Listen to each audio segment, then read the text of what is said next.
పుష్ప 2 విడుదల సందర్భంగా సంధ్య థియేటర్ వద్ద జరిగిన ఘటనపై వివాదం రాజుకుంటోంది. ఈ ఇష్యూపై దేశవ్యాప్తంగా చర్చ జరుగుతోంది.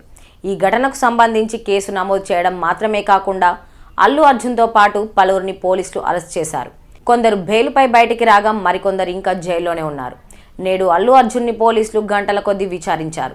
మరోవైపు తొక్కిసలాటలో తీవ్రంగా గాయపడ్డ శ్రీతేజ్ను సినీ ప్రముఖులు, రాజకీయ నాయకులు పరామర్శించేందుకు కిమ్స్ ఆసుపత్రికి బారులు తీరారు. ఆసుపత్రిలో ఉన్న శ్రీతేజ్ను నేడు Telangana film development corporation chairman, బడా ప్రొడ్యూసర్ దిల్ రాజు పరామర్శించారు. ఈ సందర్భంగా ఆయన మీడియాతో మాట్లాడారు.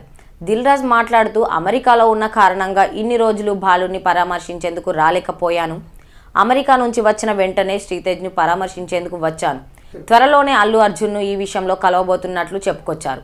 ప్రస్తుతం జరుగుతున్న పరిణామాలన్నింటినీ చూస్తున్నాను. ఈ వివాదానికి త్వరలోనే ఫుల్ స్టాప్ పెట్టే విధంగా ప్రయత్నాలు చేస్తానని దిల్ రాజు అన్నారు.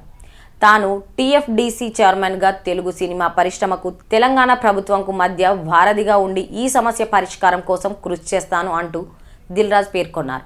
త్వరలోనే ఈ విషయంపై పలువురిని కలుస్తాను అన్నారు. తెలుగు సినిమా పరిశ్రమకు చెందిన ప్రముఖులలో చర్చించి ఈ సినిమాకు పరిష్కారం కనుగొంటామని అన్నారు. అంతేకాకుండా బాధిత కుటుంబానికి అండగా ఉంటామన్నారు. తెలంగాణ సినిమా పరిశ్రమ తరపున రేవతి కుటుంబాన్ని అన్ని విధాలుగా ఆదుకుంటాం.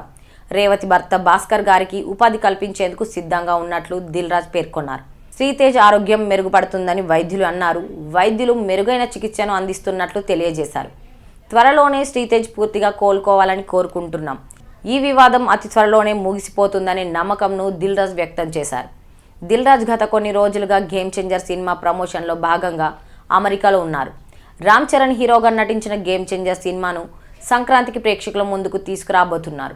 శంకర్ దర్శకత్వంలో రూపొందిన ఈ సినిమా భారీ ఎత్తున విడుదల చేయాలని, టికెట్ల రేట్లను అత్యధికంగా పెంచేందుకు అనుమతి కోరుకుంటున్నట్లు దిల్ రాజుకు తెలంగాణ రాష్ట్ర ప్రభుత్వం ఎటువంటి అనుమతులు ఇవ్వబోతుందా అంటూ ఆసక్తిగా చూస్తున్నారు. తెలంగాణ అసెంబ్లీలో సీఎం రేవంత్ రెడ్డి మాట్లాడుతూ, తాను ముఖ్యమంత్రిగా ఉన్నన్ని రోజులు ప్రీమియర్ షోలు, ఇతర ప్రత్యేక షోలకు అనుమతి ఇచ్చేది లేదని కీలక నిర్ణయం తీసుకున్నారు.